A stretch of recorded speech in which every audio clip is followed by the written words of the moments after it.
Sali Berisha ka rihapur papritur çështjen Yuri Kim duke përdorur një fjalor të kamufluar dhe as pak të qartë. Në konferencën e djeshme për shtyp Berisha, i nxitur nga një pyetje që dukej qartë se ishte e porositur, u përgjigj në lidhje me a është e shkarkuar dhe a është në nënhetim ambasadorja Yuri Kim. Ai nuk tha asgjë përveç se përsëriti se di atë që kanë pasqyruar mediat, por shtoi se ai e ka akuzuar dhe ka kërkuar ta hetojë FBI ish ambasadoren amerikane në Tiranë. Në realitet, hapja e çështjes së Yuri Kim në publikun e Tiranës është pesë me hiç, pasi diplomatja e dash është në karrierën e saj, por edhe sikur të ishte shkarkuar, nuk do të ishte ndonjë çudi. Ka shumë diplomatë State Department, të cilët kanë dhënë dorëheqje menjëherë sapo ka nisur çmendurit e uraganit Trump. E gjitha kjo do të kishte kuptim nëse Yuri Kim mund të kritikohej apo edhe ndeshkohej për sjelljen e saj gjatë kohës kur ka qenë ambasadore e SBA-s në Tiranë. Deri tani nuk kemi pasur asnjë indicie, deklarat, akt administrativ apo dëgjes në Kongresin Amerikan ku të flitet për Tiranën, për Yuri Kim apo për Sali Berishën. Ish ambasadorja në një rol të rëndësishëm në kupolën drejtuese të Departamentit të Shtetit është një nga të paktët diplomatë ekzistues që kanë shtrënguar duart me sekretarin e Shtetit Marco Rubio, një perandori serioze siç është SBA,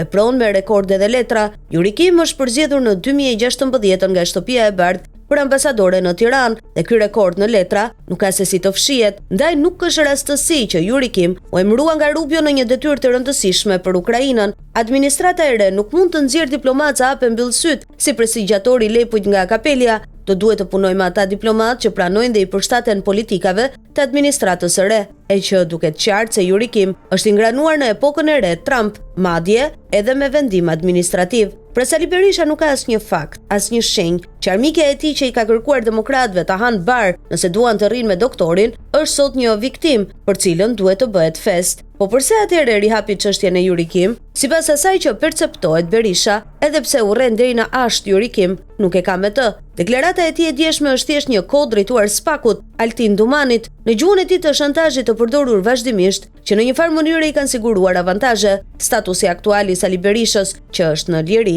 pas një viti arrest shtëpie, ka ardhur edhe si pasojë e gjuhës së koduar të shantazhit, por natyrisht edhe nga zgjedhjet në SBA. Sali Berisha jo më kot ka pajtuar një këshilltar të fushatës së Trump si Civita, i cili duket mjaft i distancuar këto ditë, por e gjitha ka ndodhur për dhënë mesazh jo në Washington, por në SPAC. Sali Berisha dukshëm është i shqetësuar për një hapje të madhe dosje e hetimi që mund të jetë Gërdeci apo 21 janari, në mes të një fushate elektorale do ta godiste aq shumë sa nuk mund ta merrte veten. E gjasat janë që ashtu siç i ka thënë Edi Rama në parlament, PD-ja të dalë më keq se në 97-ën, dhe jemi në një moment ku Edi Rama jo vetëm ka lënë sulmet ndaj SPAC dhe e ka harruar Lalierin, por nuk ka ditë që nuk shpreh respekt publik ndaj Altin Dumanit. Çfarë është kjo gjuhë? Është pikërisht gjuha që terrorizon Sali Berishën, ndaj ka rihapur çështjen e Yuri Kim. Duket paksa e dëshpëruar si lëvizje, por në fund, cila është mundësia e doktorit për të lëvizur?